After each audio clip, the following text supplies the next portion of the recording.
So my name is Dovydas Strimaitis. I am originally from Lithuania. I will be 25 in June soon, but I live and I work in France. I'm a dancer in National Ballet of Marseille, but from next year I'm starting to freelance as a dancer, as a choreographer.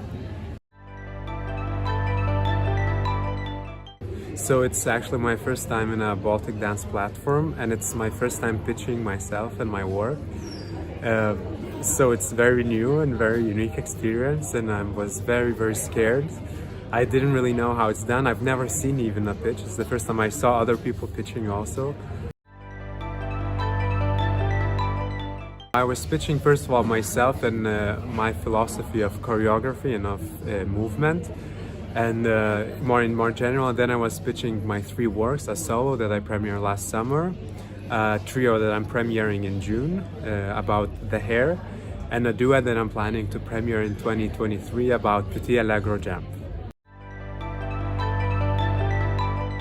My piece that I'm premiering in June, it's a 10-minute piece for 3 dancers and their hair, and it's called Harry.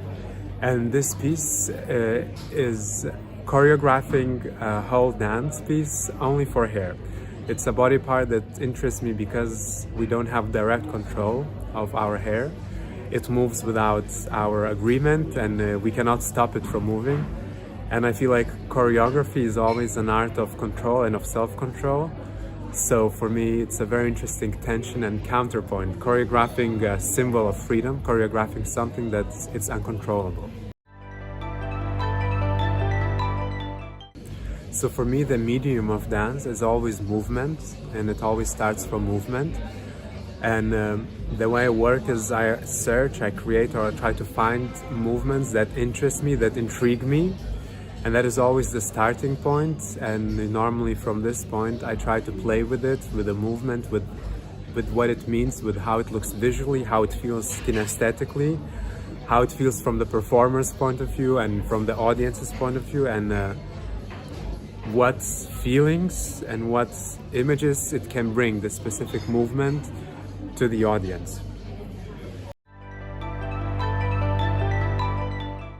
The medium of dance is movement, so I feel like narrative doesn't even have to exist there. There is the movement itself that is important to me.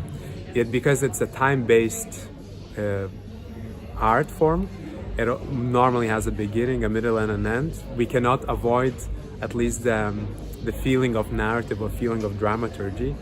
And I think even sometimes I try to avoid that, and I try not to care about narrative. It always ends up coming back in my pieces, and it's something that sooner or later in the working process I have to face, and I have to face the idea that I have to be aware of that, even of my choice of pretending not to work with narrative or with dramaturgy, but it's always there.